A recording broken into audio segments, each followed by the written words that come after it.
Bueno, buenas noches.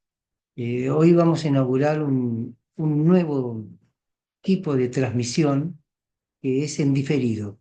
Y hemos decidido hacerlo así porque el miércoles pasado tuvimos unos inconvenientes técnicos que no pudimos solucionar, pero tenemos ganas de compartir con ustedes un breve video de los temas que hubiéramos hablado para darle continuidad respecto de lo que vamos a ver el miércoles que viene.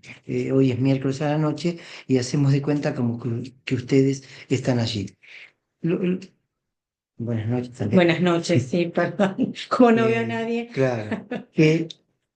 Por ahí para situar la cuestión de lo que quiero decir, nosotros venimos viendo textos de Guattari que ahora estamos logrando la máxima elongación que se podría hacer.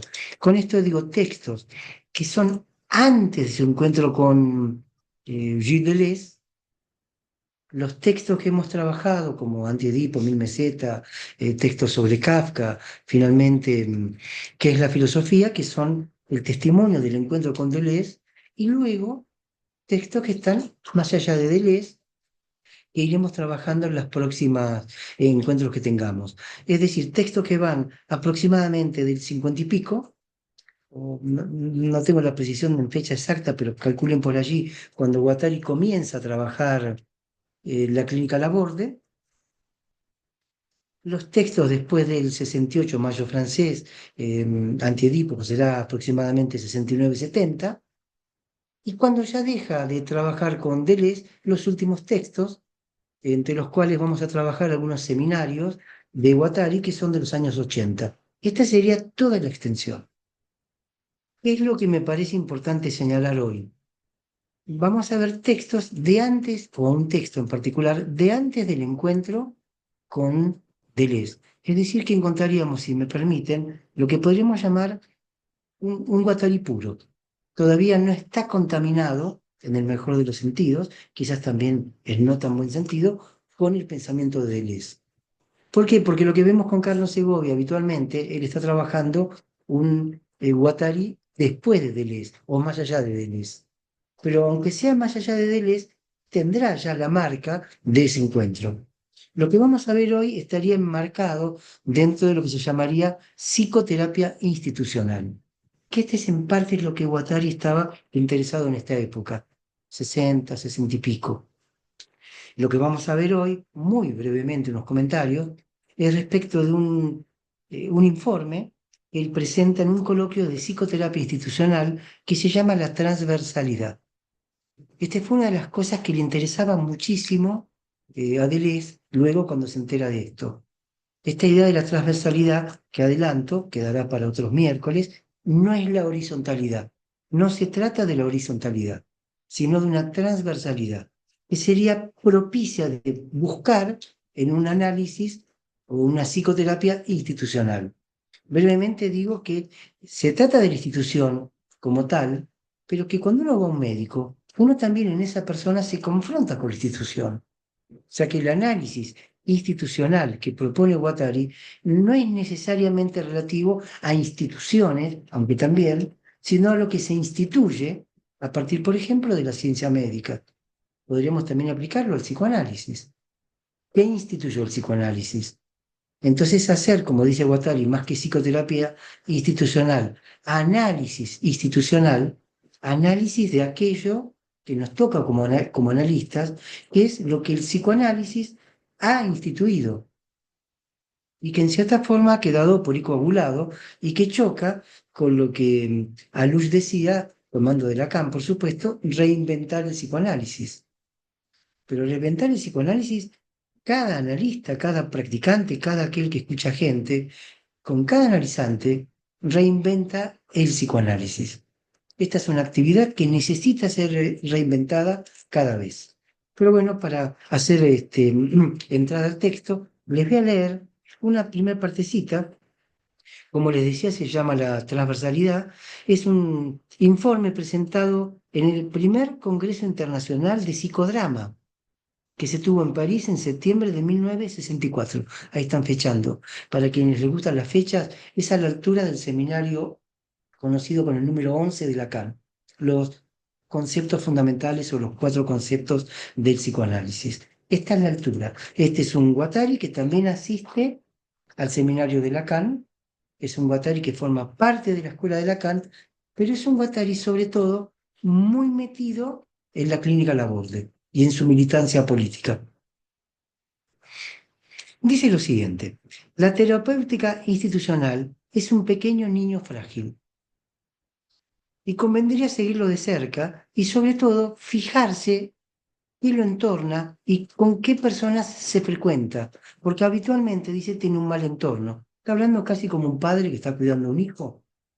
¿Por qué dice esto? Si ustedes leen este texto, está en castellano, la transversalidad, él piensa que las demás ciencias están intentando siempre quitarle el objeto a la psicoterapia institucional, ya sea la psiquiatría, ya sea el psicoanálisis, ya sea la psicología.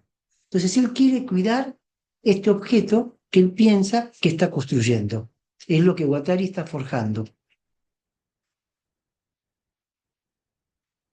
Dice, quiero precisar en primer lugar que existe un objeto de la terapéutica institucional y que éste debe ser defendido contra todos aquellos que de alguna manera u otra quieren llevarlo solo a una problemática real, social, y no a un encuentro entre lo social y lo individual, que es la propuesta que vamos a ver de Guattari. Él dice que hay una gran corte entre los psiquiatras responsables de los establecimientos de cuidados, de salud, ya que las preocupaciones que tienen que ver con los problemas sociales dentro de la institución, pero no en consonancia con el afuera de la institución. Entonces acá lo que está viendo él es cómo entre el individuo y lo social se juega esa interacción y cómo de alguna manera lo que ocurre fuera en lo social impacta en la sintomatología. Él dice, el problema de la incidencia del significante social en el individuo, perdón, se presenta en todo instante y en todos los niveles. La relación social no es solo un más allá de los problemas individuales y familiares. Dice, por el contrario, tenemos que darle su lugar en todas las instancias psicopatológicas.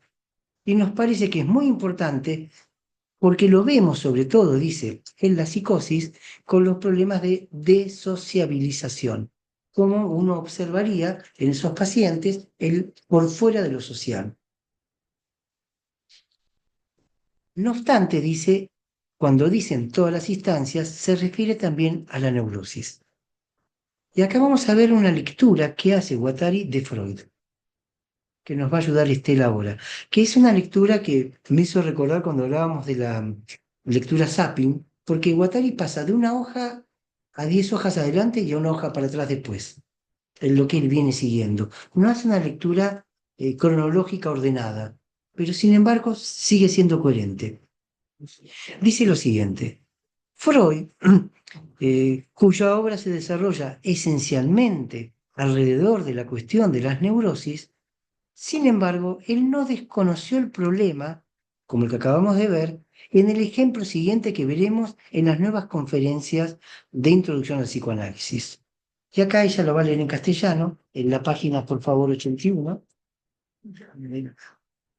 Página 81, a partir de acá. Si nos atenemos a esto, podremos decir que en verdad a cada edad del desarrollo le corresponde una determinada condición de angustia y por tanto una situación de peligro como la adecuada a ella. El peligro del desvalimiento psíquico conviene al estado de la temprana inmadurez del yo, el peligro de la pérdida de objeto, de amor, a la heteronomía de la primera infancia, el peligro de la castración a la fase fálica y, por último, la angustia ante el superyo, angustia que cobra una posición particular al período de latencia. A medida que avanza el desarrollo, las antiguas condiciones de angustia tienen que ser abandonadas, pues las situaciones de peligro que les corresponden han sido desvalorizadas por el fortalecimiento del yo. Pero esto ocurre de manera solo muy incompleta. Son muchos los seres humanos que no pueden superar la angustia ante la pérdida de amor. Nunca logran suficiente independencia del amor de otros y en este punto continúan su conducta infantil. La angustia ante el superyo no está normalmente destinada a extinguirse, pues es indispensable en las relaciones sociales como angustia de la conciencia moral, y el individuo solo en rarísimos casos puede independizarse de la comunidad humana. Fíjense cómo hace aquí una relación con lo social, con la comunidad, que tiene o nos puede permitir pensar, a nosotros que nos decimos por ahí psicoanalistas, que acá Guattari está pensando que no se trata del Edipo como aquello que produciría el trauma, está hablando de una angustia real en función de lo que ocurre en la sociedad. Es un texto que está marcado también por vos porque lo has dado de la facultad. Entonces uno ve allí la preocupación de Guattari por lo social como constituyendo también ese trauma, como siendo partícipe de lo que nos pasa. ¿Cómo resuelvo yo esto? Bueno, obviamente que el Edipo tiene su incidencia, obviamente que uno escucha en los analizantes todo ese pasaje por el Edipo, pero realmente la salida a lo social, si se quiere un más allá del Edipo, o cuando se puede romper lo que podríamos llamar el cascarón edípico, ese encuentro con lo social es también traumatizante, es también efecto de trauma, efecto de neurosis, efecto de patología. A veces me parece como que hemos dejado de lado el lugar de lo social en la aceptación de los problemas. Y yo recuerdo en ciertos momentos cuando yo hacía seminarios con Roberto Arari en mayéutica, hablar de psicodrama era mala palabra, o hablar de lo social era directamente mala palabra. Psicoanálisis lo es del individuo, el psicoanálisis lo es del Edipo, y todo cuanto se hable de psicoanálisis estaría jugado allí. Y acá vemos que Freud, al contrario, está diciendo, por lo que vemos, que hay distintos tipos de angustia. Ahora te pido que vayas a la página 78, o sea, vamos, como les dije, lectura Sapien. Acá. Señoras y señores, esa descomposición de la personalidad anímica en un superyo, un yo y un ello que les expuse en la conferencia anterior nos obligó a adoptar también otra orientación en el problema de la angustia, con la tesis de que el yo es el único almácigo de la angustia, solo él puede producirla y sentirla. Nos hemos situado en una nueva y sólida posición desde la cual muchas constelaciones cobran un aspecto diferente. Y de hecho, no sabríamos qué sentido tendría hablar de una angustia del ello o adscribir al superyo la facultad del estado de angustia. En cambio, hemos saludado como una deseada correspondencia el hecho de que las tres principales variedades de angustia, la realista, la neurótica y la conciencia Exacto. moral, pueden ser referidas tan espontáneamente a los tres vasallajes del yo, respecto del mundo exterior, del ello y del Bueno, superyo. por supuesto que entonces acá vamos a enfatizar ese mundo exterior que quedaba perdido, que hace medio incomprensible toda la construcción teórica que después veremos en Antedipo, sobre todo bueno, veremos, ya hemos visto en Antedipo, sobre todo en Mil Mesetas, donde se hace todo ese estudio de lo social y donde está armado con intensidades que han tocado lo social y que le dan nombre justamente a cada, entre comillas, capítulo, porque no son capítulos sino mesetas, de ese libro. O sea, acá estamos haciendo una apertura enorme a esta cuestión que si no quedaría cercenada, perdida, no, no compatibilizada o no contemplada por el analista que se va a quedar solamente con ese dito. Algo más que voy a leer de Guattari en este momento, después vamos a ese texto, es muy cortito igual, ¿eh? Dice entonces Guattari, a partir de estas situaciones donde aparece justamente esta angustia realística, fíjense la lectura que hace de Guattari, perdón, de Freud, que convendría analizarla con las mismas exigencias mayéuticas que analizamos el psicoanálisis del individuo. Esto es absolutamente tajante. Bueno, ahora hacemos una nueva lectura de la página 86. Estoy siguiendo a Guattari, por eso este desordenado orden. Acá y Sí. ahora. Y ahora solo una puntualización más sobre el problema de la angustia. La angustia neurótica se ha mudado bajo nuestras manos en angustia realista, en angustia ante determinadas situaciones externas de peligro. Volvemos a poner el énfasis sobre lo externo. Yo sé que me dirán, no hay yo, no yo, todo esto lo conozco, pero acá estamos poniendo el énfasis en eso que está en lo exterior. Independientemente que podamos decir que no hay exterior, no hay interior, la topología y cuantas cosas que hemos todos conocido en algún momento. Pero acá hablo específicamente de lo social, que hay una continuidad, es obvio. Lo que quiero poner de manifiesto es que habitualmente ponemos el énfasis en la relación mamá-papá y hay todo un montón de relaciones que dejamos de lado y que son realmente tan importantes. Y que el análisis que propone Guattari por eso se orienta hacia lo social. Y por eso de alguna manera va a concluir, me anticipo, a que en definitiva es lo social lo que coloniza el inconsciente. Y que es desde lo social donde aparece el edito, y no desde el individuo o desde la relación con los padres. ¿Por qué? Para que alguien sea padre o madre, ya debe tener un condimento social que lo instale como tal. Es decir, que si el médico es una institución, como decíamos antes, el psicoanalista es una institución porque está instituido, también está instituido los padres, las madres y los hijos. Ya están instituidos.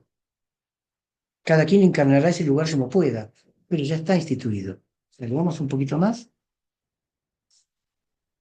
Pero esto no puede quedar así. Tenemos que dar otro paso, que será un paso atrás. Nos preguntamos, ¿qué es en verdad lo peligroso, lo temido en una de tales situaciones de peligro? Evidentemente, no es el daño de la persona que podría juzgarse objetivo, pues no tiene por qué alcanzar significado alguno en lo psicológico, sino lo que él ocasione en la vida anímica. Por ejemplo, el nacimiento, nuestro arquetipo del estado de angustia, difícilmente puede ser considerado en sí como un daño, aunque tal vez conlleve tal peligro. Lo esencial en el nacimiento, como en cualquier otra situación de peligro, es que provoque en el vivenciar anímico un estado de excitación, de elevada tensión, que sea sentido como un displacer y del cual uno no puede enseñorearse por vía de descarga. Llamemos factor traumático. Está bien, llamamos factor traumático. Ahora pasamos, para seguir la lectura de la transversalidad, en la edición castellana. Estoy puntuando la edición castellana, el tomo, este es el 22, página 101.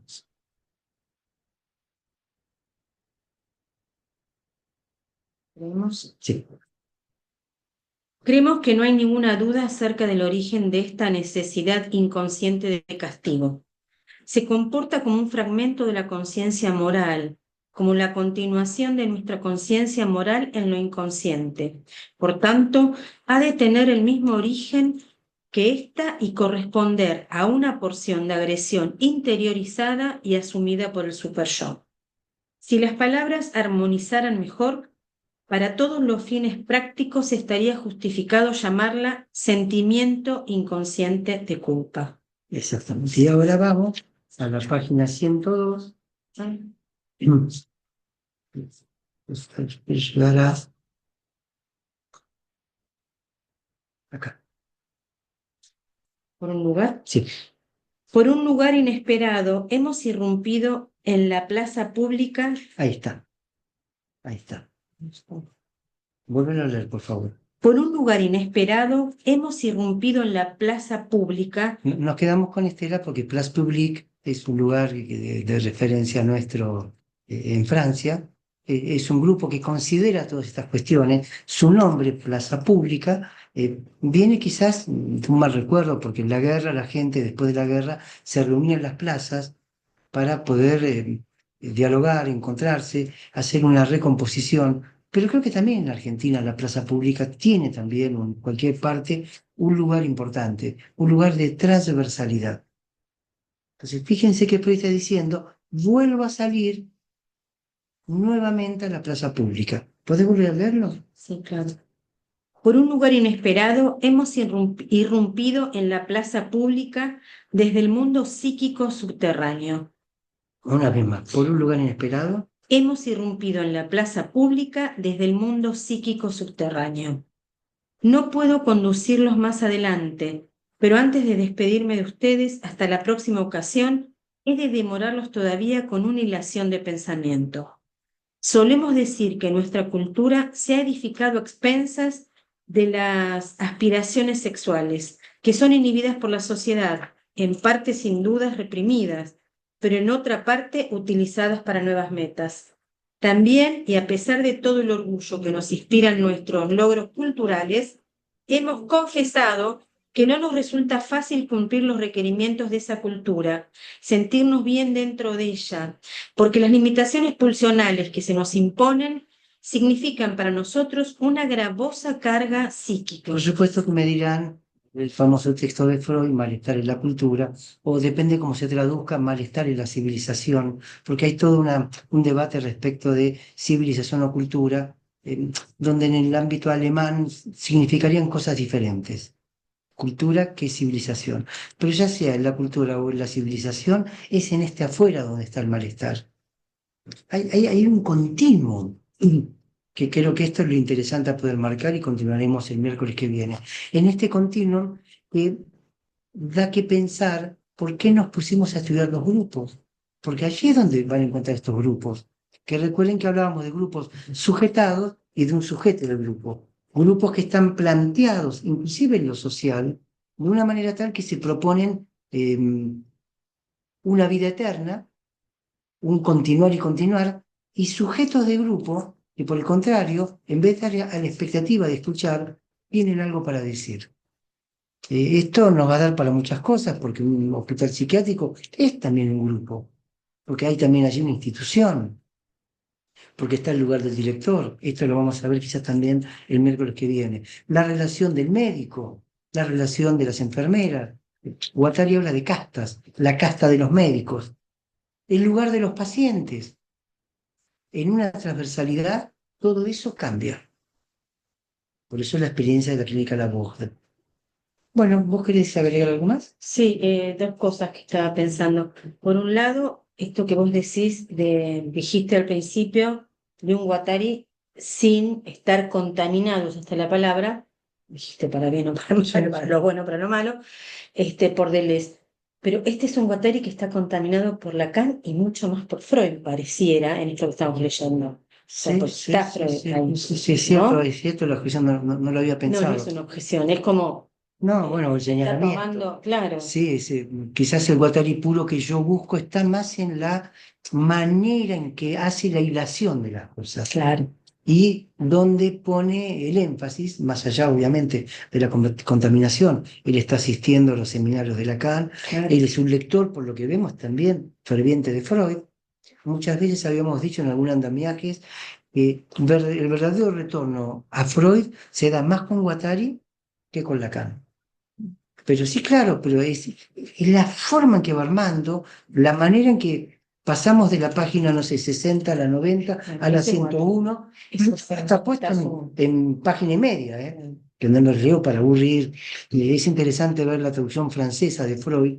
En algún punto es bella y hasta parece con mayor coherencia, si bien siempre se dijo que la traducción española era mejor que la francesa. De hecho, Lacan hizo varias traducciones del alemán de Freud. Pero bueno, este fue el intento de restituir. ¿Había algo más que querías decir? Sí, Dale, dale. que esto que decís del salir, del exterior, de la socialización en los niños se ve re claro, sumamente claro, cuando comienzan la escolarización. O sea, vienen de una pura familia, donde todo su núcleo familiar, lo más externo puede ser los primos, y cuando van al jardín, lo digo porque primero fui maestra jardinera, y claro, hace muchísimos años atrás, que es ese primer paso, esa salida del cascarón, parecería, y empezar a socializar, a Claro. encontrarse con otras personas. De hecho, recién mientras vos hablabas, yo pensaba esto, digo, es muy común que se diga, o no menos en su momento se decía, como que la maestra jardinera era la segunda mamá. Sí. En realidad no era la segunda mamá. la maestra, pero un alivio de las mamás de pensar, dejo a mi hijo con otra mamá. O sea, siguen la cosa Sí, la de... maestra quedaba siempre como Exacto, ¿no? seguro. Y no lo éramos. Y teníamos la plena conciencia, había que tenerla para ser una mejor maestra, pero, o lo mejor que se pueda. Pero, y ahí se ve el choque Sí, sí. de lo que traen de su casa con lo social. No solo entre los niños, sino entre los padres. Sí, sí, Las bueno, todo discusiones, lo el que se cambio de arma, cosas, todo lo que va es la pasando primera y todo lo que socialización. está instituido y los grupos que se arman y los grupos que a veces se enfrentan, que Por se ven ejemplo, esto que vos muchísimo. decís delante de afuera, a veces venían padres o madres a decir, pero eso en mi casa no lo hace, claro, porque Claro. no están los niños al lado, no tiene sus pares. O sea, en casa, ay, divino, bueno, acá muerde, pica, patea, pero es una manera que tenemos que cambiarla, pero está ese choque Cuando entre lo dentro y veíamos lo de afuera. eh, Tres problemas de grupo, que es el prefacio de este libro, que por lo que averigué está en castellano, psicoanálisis y transversalidad, creo que se lo puede conseguir, y que Deleuze combinaba en su presentación un Guattari militante, un Guattari psicoanalista, y que no operaba una contradicción, sino que había una convivencia de esto. Bueno, hay allí algo de esto que estamos viendo, el adentro, el afuera, lo social, lo edípico, y cierta convivencia que a partir de haber escuchado a alguien, sobre todo hoy, que me dijo que para ella lo social no fue tan traumático porque su familia era lo traumático, por lo mal que lo Bueno, pasaba. bueno, Y eso me hizo eso en pensar, los chicos también se claro, escucha, están mejor en el colegio que en la casa. exactamente, bueno, Quieren hemos ir al hablado de colegio. algo, Sí, hemos hablado. bueno, no quiero Claro. decir casos, pero sí Sí. de situaciones que uno atraviesa como analista cuando tenemos que hacer derivaciones. Pero el punto claro es esto, ¿no? Que tenemos tanto el tramo en un lado como en el otro. Da para muchísimo, me van a objetar, pero Freud habla de series complementarias, de un factor desencadenante. Sí, es cierto todo eso. Quizás justamente por eso me parece que Guattari acá está como revalorizando a Freud. Está diciendo, miren lo que está diciendo Freud. Es él que habla de una angustia realística. ¿Por qué nos quedamos siempre con el fantasma? ¿Por qué todo se reduce al fantasma? O al deseo inconsciente o al sujeto cuando hay una cantidad enorme de cosas. Bueno, creo que es por lo mismo, porque se instituye un psicoanálisis lacaniano cerrado, que se pretende eterno, que pretende distinguirse de cualquier otra cosa. Hubo una época en que si uno decía fantasía era kleiniano, y si decía fantasma eras lacaniano. O en la época de los tomitos verdes, si estudiabas de la traducción de Strachey o la traducción de López Ballesteros. Siempre había esta cuestión identitaria, que acá en esto, en esta continuidad que estamos viendo, se amplía enormemente. Creo que este es uno de los aportes de Guattari. Algo más que quiero decirles antes de terminar, salvo que Estela quiera agregar algo más. Como no están hoy presentes, pero nos gustaría, si quieren, que dejen sus comentarios o sus preguntas, porque el miércoles que viene sí esperamos poder ya compartir con ustedes, espero. Corte a la luz de nuevo, Sí, pero bueno.